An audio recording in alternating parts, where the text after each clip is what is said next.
El título del mensaje de esta mañana es El amor, seña de identidad. Y para ello vamos a abrir nuestras Biblias en la carta a los Romanos, capítulo 12, versículos del 9 al 21. Es la última parte de los mensajes que hemos venido dando últimamente.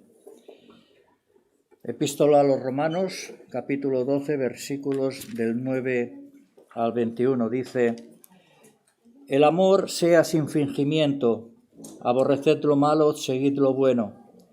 Amaos los unos a los otros con amor fraternal, en cuanto a honra, prefiriéndoos los unos a los otros. En lo que requiere diligencia, no perezosos, fervientes en espíritu, sirviendo al Señor, gozosos en la esperanza, sufridos en la tribulación, constantes en la oración, compartiendo para las necesidades de los santos, practicando la hospitalidad. Bendecid a los que os persiguen, bendecid y no maldigáis. Gozaos con los que se gozan, llorad con los que lloran.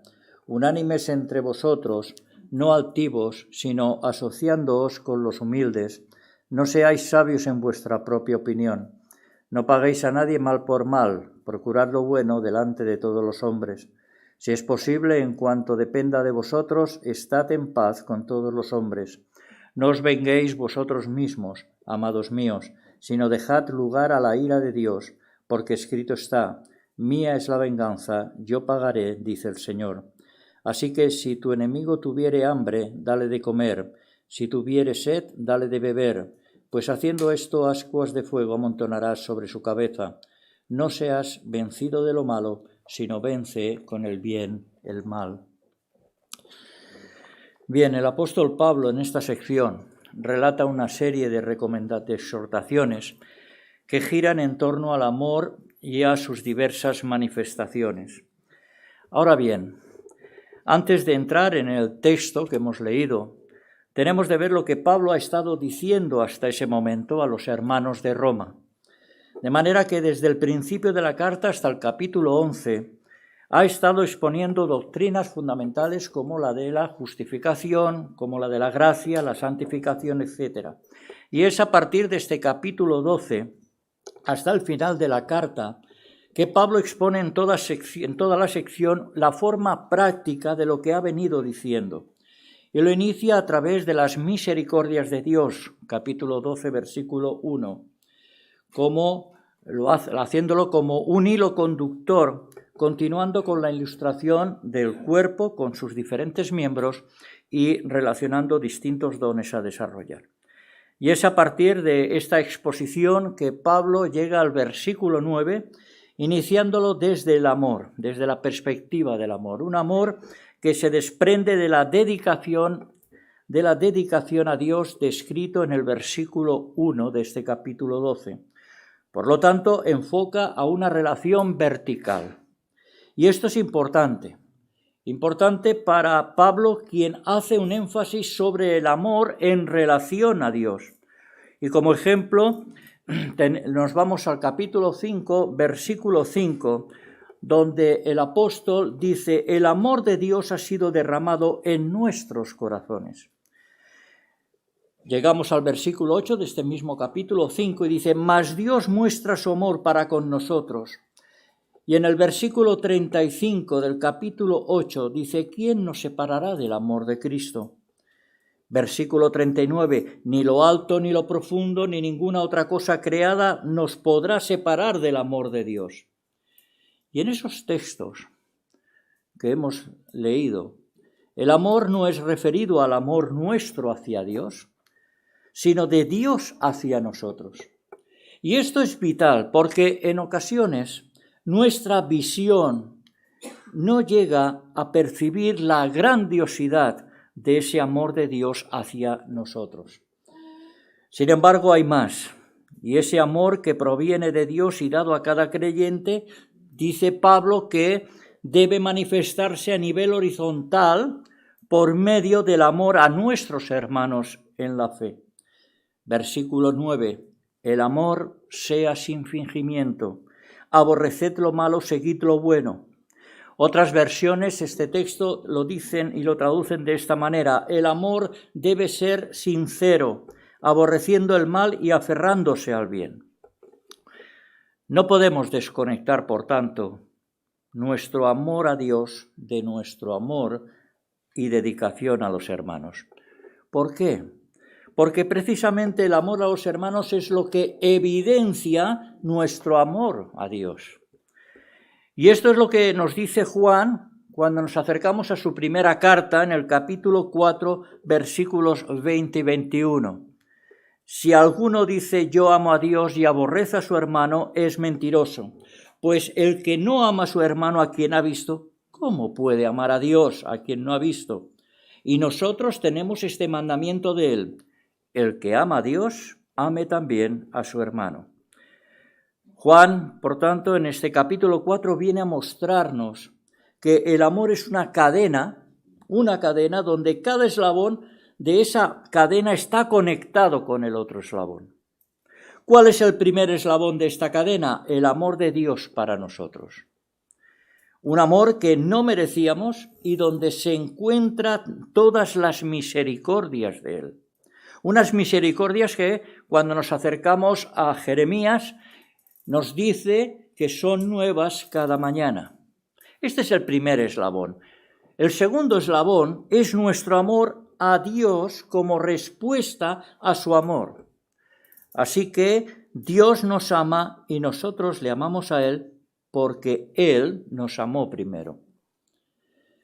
Tercer eslabón es nuestro amor por los hermanos en la fe como una evidencia de nuestro amor a Dios, como hemos mencionado. Por lo tanto, hay una conexión cuyo inicio es el amor de Dios.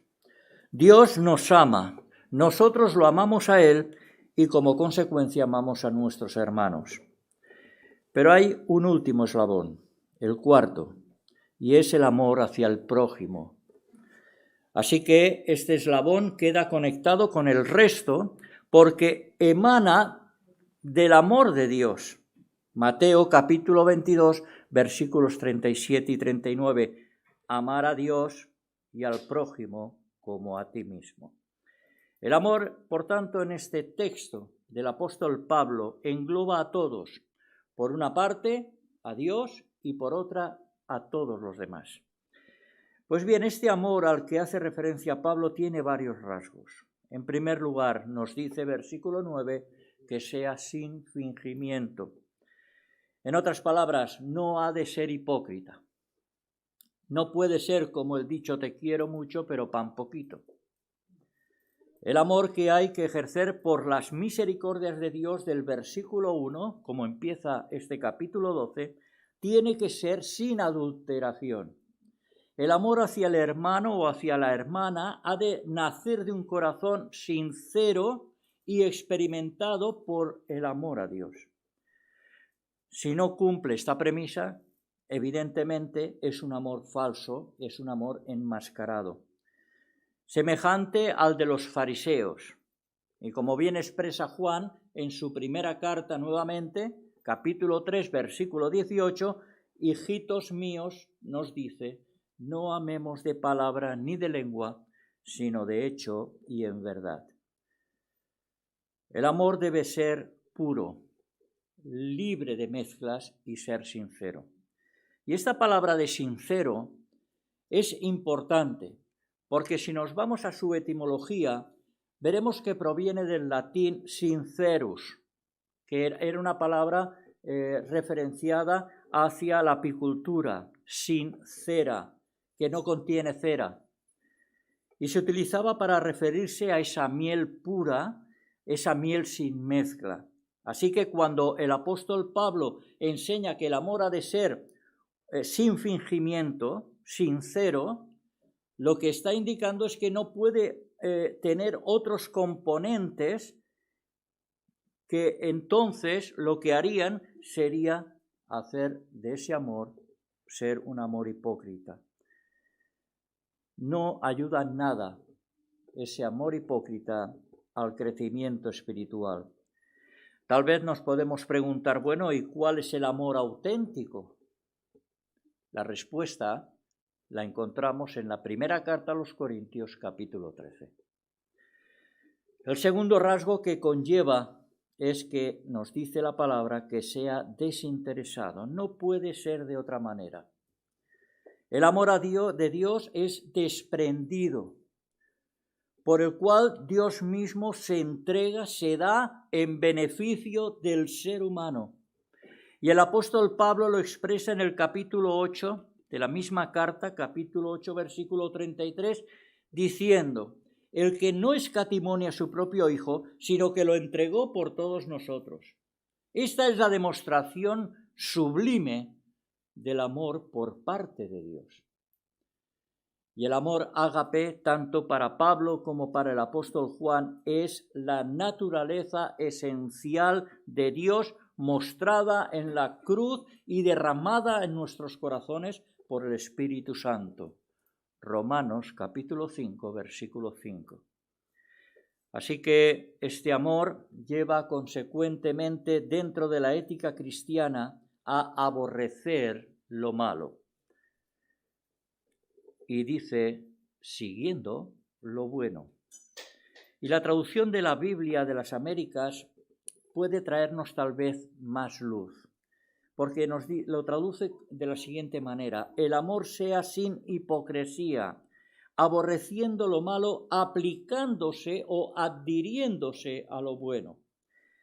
Y la cuestión inequívoca de que el amor es sincero radica en que consecuentemente lleva a tener aversión, no querer saber nada de todo aquello que pueda enturbiar y ser nocivo, contrario a Dios.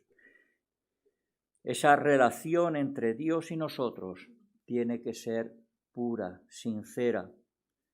Esa relación entre nosotros y el hermano tiene que ser pura y sincera, y entre nosotros y el prójimo, pura y sincera. El amor tiene pues que estar en consonancia con el de Dios. No hay más, no hay otra manera. Si Dios aborrece el mal, los creyentes debemos aborrecerlo también. Debemos alejarnos de esa influencia negativa, social, contraria, de relativismo. Debemos de huir de ello. Pablo, escribiendo la primera carta a los Tesalonicenses, capítulo 5, versículo 22, vuelve a indicarlo. Absteneos de toda especie de mal. No es suficiente, pues, con aborrecer el mal, sino que es necesario, nos dice Pablo, adhiriéndose, pegarse al bien. El apóstol dice que hay que seguir lo bueno. Y volvemos a esas traducciones de la Biblia de las Américas, ya que utiliza la expresión apegarse, adherirse, es decir, aferrarse, agarrarse fuertemente, como si se tratase de un pegamento. Y para ello el pensamiento debe de estar conectado a lo que es bueno.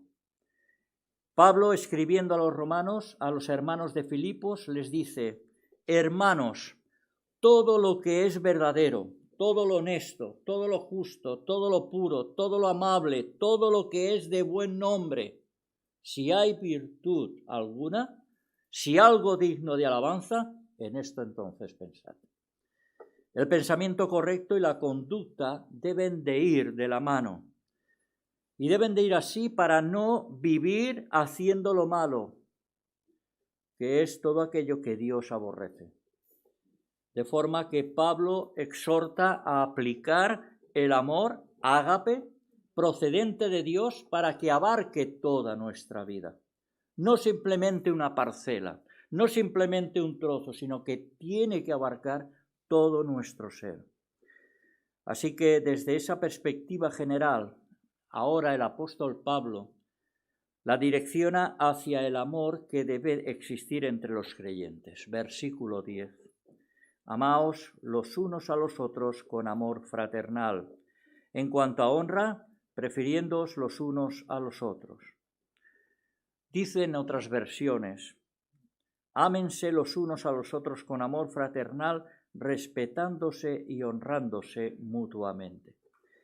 Y en este nuevo plano del amor, que procede de la fuente del amor de Dios, identifica que es un amor entrañable como hermanos en Cristo. Es el amor que no simpatiza con la injusticia, no simpatiza con el chismorreo, sino todo lo contrario, simpatiza con la verdad.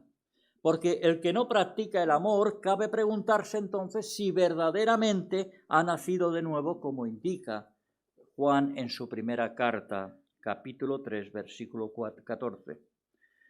El amor fraternal, al proceder del amor de Dios, debe de mantener las mismas cualidades y que deben reflejarse en lo que el mismo Pablo relaciona como fruto del Espíritu cuando escribe a los Gálatas en el capítulo 2.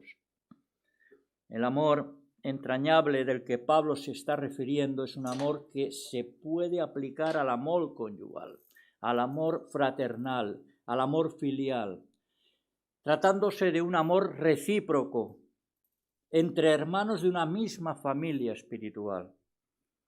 Y este amor fraternal, que en griego es Filadelfia, es el que une a los hijos de Dios manteniendo juntos como una familia. Además, el amor fraternal sincero es un testimonio, como bien dice el Señor en el Evangelio de Juan. En esto conocerán todos que sois mis discípulos, si tuvierais amor los unos con los otros.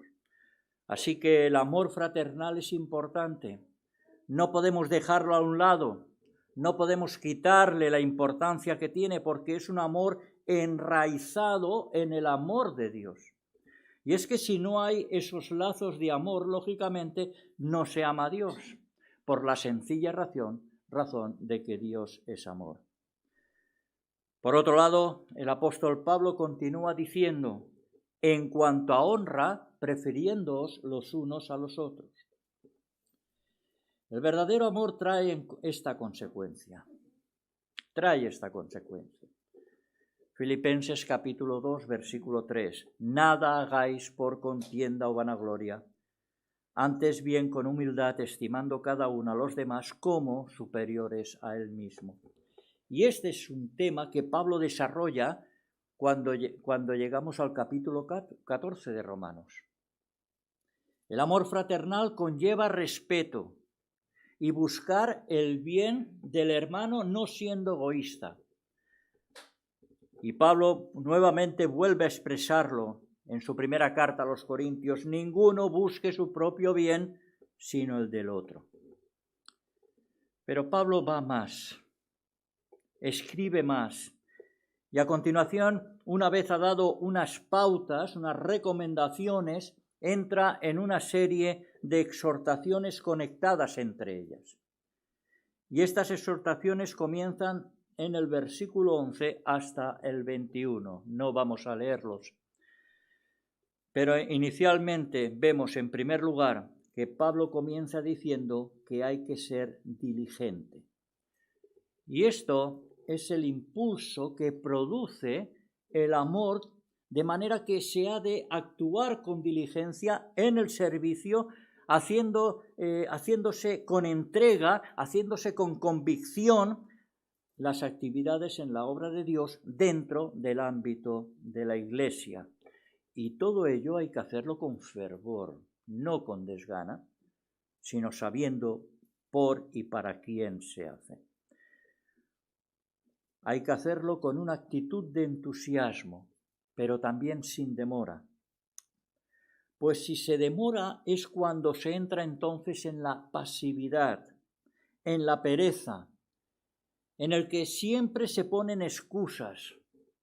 Y de ello en el libro de Proverbios, si lo abrimos, vemos constantemente cómo hay versículos y versículos que precisamente hablan de esta situación. Y cuando nos acercamos a la vida de Jesús, por ejemplo, observamos que actuó siempre con esa diligencia en lo que le había encomendado el Padre, de manera que al final pudo decir al Padre unas palabras que encontramos en el Evangelio de Juan: yo te he glorificado en la tierra, he acabado la obra que me diste que hiciese. Pero hay más recomendaciones. Y ahora, ser gozosos en la esperanza, sufridos en la tribulación, constantes en la oración. Gozosos en la esperanza. Mirad, los creyentes debemos tener viva la esperanza, independientemente de las circunstancias en las que podamos encontrarnos. Porque se ha de tener presente que lo mejor todavía no ha llegado. Y ese mejor es la venida precisamente de nuestro Señor.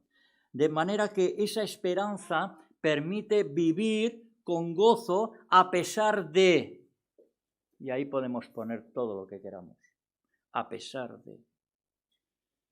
Es una esperanza que no defrauda, como expresa Pablo, volviendo nuevamente al capítulo 5, versículo 5. De modo que el gozo en la esperanza descansa en el conocimiento de Dios,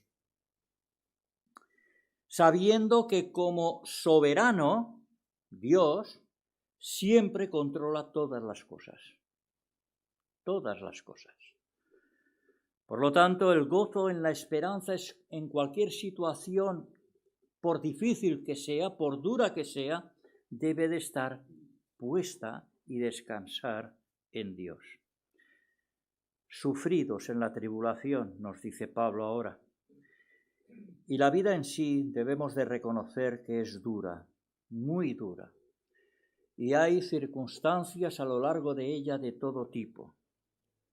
Sin embargo, Dios nos capacita para ser resistentes ante las aflicciones, las cuales no nos han de venir de nuevo. ¿Y por qué? Porque el propio Señor ya lo advirtió. En el mundo, dice en el Evangelio de Juan, tendréis aflicción, pero confiad, yo he vencido al mundo. Por otro lado, en otras versiones se traduce como perseverando en el sufrimiento. En otras palabras, ser constantes, no desmayar. Así que en medio de las contrariedades, la fe es básica, es fundamental, es importante. Porque ella, en medio de esas dificultades, lo que hace es fortalecernos. Como dice Pablo en su primera carta, capítulo 1, versículos 6 y 7. Ahora bien, ¿cómo se debe de afrontar las dificultades? Pablo indica que bajo la perseverancia se ha de ser paciente. Y esto expresa la idea de tener capacidad para soportarlas. Por lo tanto, ante las aflicciones se debe de ser resistente, se ha de ser perseverante, se ha de ser paciente, agarrados fuertemente a la fe. Ahora pasamos a una tercera recomendación, constantes en la oración. Y aquí hay una premisa, y es que debemos ser conscientes que no somos autosuficientes y que necesitamos a Dios. El no ser conscientes de esto es engañarnos a nosotros mismos. Necesitamos a Dios. Y el apóstol Pablo no recomienda solamente orar, sino que haya en nosotros constancia. Y el ejemplo lo tenemos en su propia persona, constantemente en todas sus epístolas vemos cómo él ora. Constancia. Fijémonos que la perseverancia en la oración era el modo normal, habitual de orar en la iglesia primitiva. Nos vamos a los Hechos de los Apóstoles y en el capítulo 2, versículo 42 nos dice Lucas: y perseveraban en la doctrina de los apóstoles, en la comunión con los otros, en el partimiento del pan y en las oraciones. Capítulo 6, versículo 4, capítulo 12, versículo 5, capítulo 12, versículo 12, etc. En todos estos textos y en otros, el denominador común es que perseveraban en la oración. No en momentos puntuales, no en momentos de necesidades concretas, sino perseveraban, es decir, en todo tiempo. Y es que la oración nos lleva a la comunión con Dios, el Dios que es todo poder, el Dios que puede cambiar las circunstancias radicalmente, pero también es quien sostiene y nos sostiene en medio de las aflicciones. Los cristianos, los creyentes, debemos caracterizarnos por una vida de oración, como fue la vida de Jesús. Y si nos acercamos a los evangelios, en todos ellos, vamos a poder apreciar que esto es así. Pero Pablo sigue con más recomendaciones. Y ahora en el versículo 13 exhorta a dos cuestiones y nos dice, versículo 13, compartiendo para las necesidades de los santos, practicando la hospitalidad, es decir, a compartir para los hermanos necesitados y a practicar la hospitalidad. Y en cuanto a compartir o en ayudar, que también puede traducirse de esta forma, podemos decir que junto a la oración viene la acción. Junto a la oración viene la acción. Una de las demostraciones del amor fraternal es el compartir generosamente ante las necesidades que puedan sufrir personas, hermanos, en la fe. Lo contrario sería un desconocimiento del Evangelio. Respecto al compartiendo, su traducción viene de la palabra griega koinoneo. Y esta palabra ya nos suena. Es tener en común. Y en este sentido está la iglesia en Jerusalén, quienes tenían las cosas en común. El Señor dijo en cierta ocasión que es más bienaventurado dar que recibir. Y un ejemplo lo vemos en la actuación de los macedonios ante la necesidad de los hermanos que estaban en Jerusalén. Por consiguiente, el compartir es un acto de generosidad característico, o debe de ser característico, del creyente que practica el amor fraternal. La segunda cuestión que hemos hecho referencia a practicar la hospitalidad nos dice en su traducción más real que es amor a los forasteros, amor a los forasteros. Y esta faceta no es algo nuevo, ya viene del Antiguo Testamento. Nos vamos al libro de Levítico y en el capítulo 19, versículo 34 leemos: como a un natural de vosotros tendréis al extranjero que more entre vosotros y lo amarás como a ti mismo. Nuevamente, el ejercer la hospitalidad es seña de identidad del amor. Esta cuestión no se puede considerar, digamos, como algo que puede quedar en segundo plano. El hecho es que el amor de Dios, ese amor recibido, debe expandirse hacia los demás como una demostración moral y clara. Y es además una de las formas, es mostrándolo con la hospitalidad. El mismo Pablo lo experimentó cuando estuvo hospedado, ¿verdad?, en casa de Aquila y Priscila. Fue una demostración de ejercer el amor poniéndolo como una obra práctica del amor fraternal. La hospitalidad se ejercía hacia hermanos que eran perseguidos y en cuanto a siervos de Dios que iban de un lugar a otro anunciando la palabra, como era el caso del propio Pablo. Así que la verdadera hospitalidad es ofrecerse, es abrir el corazón y compartirlo. Es una de las formas de expresar ese amor a Cristo. Y un buen resumen sería lo que el apóstol Pablo expresa en su carta a los Gálatas, capítulo 6, versículo 10. Así que, como un resumen, así que, según tengamos oportunidad, hagamos bien a todos, y mayormente a los de la familia de la fe. Una vez más ha estado exhortando a los hermanos de Roma, Pablo, acerca de las cualidades del amor fraternal.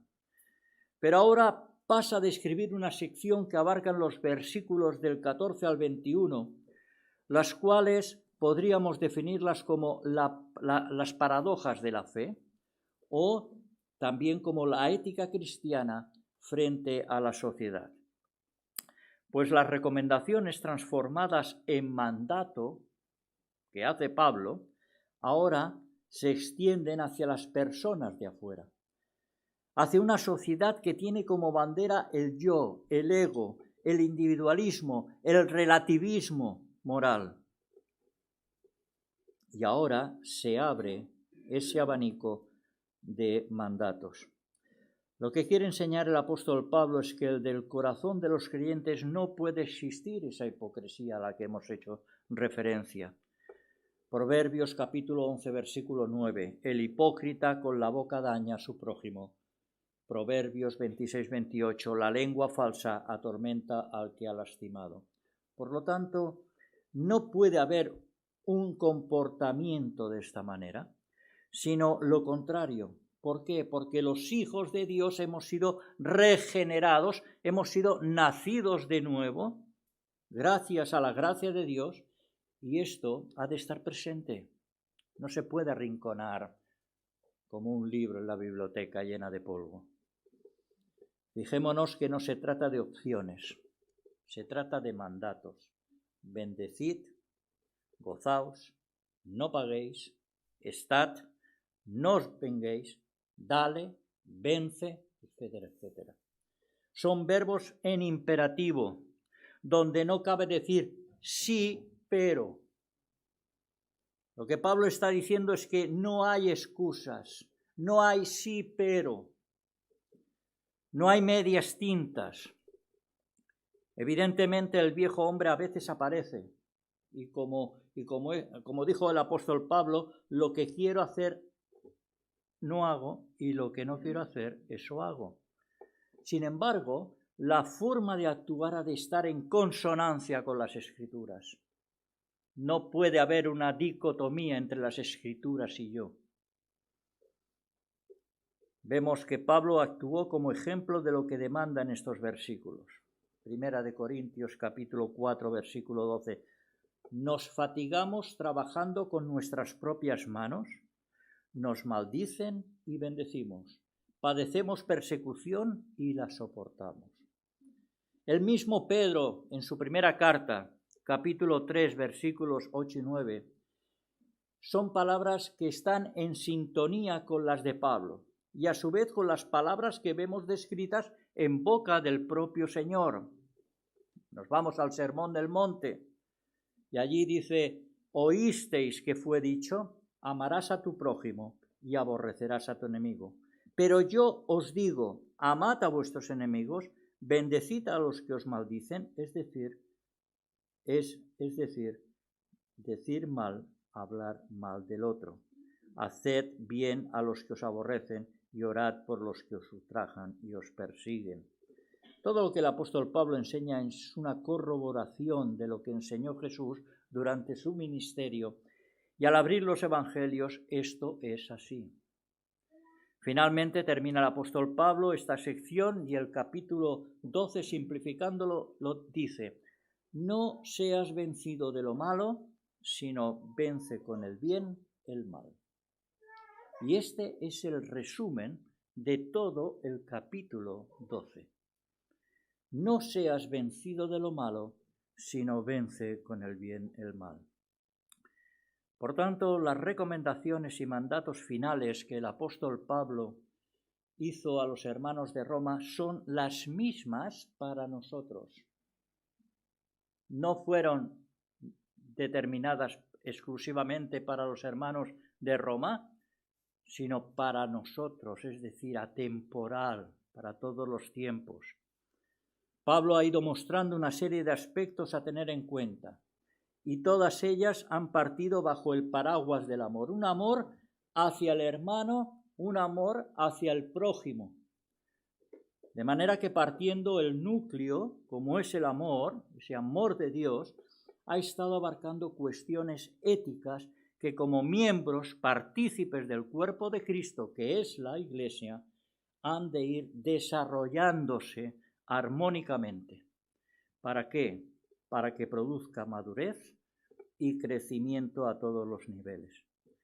El Señor quiere, pues, que su Iglesia, la Iglesia del siglo XXI, sea una Iglesia fuerte, dinámica, consecuente con la fe que profesa, dando sin esperar recibir nada a cambio, como prueba de ese amor de Dios. Pues que el Señor nos bendiga y que guardemos su palabra en nuestro corazón para ponerla en práctica. Amén.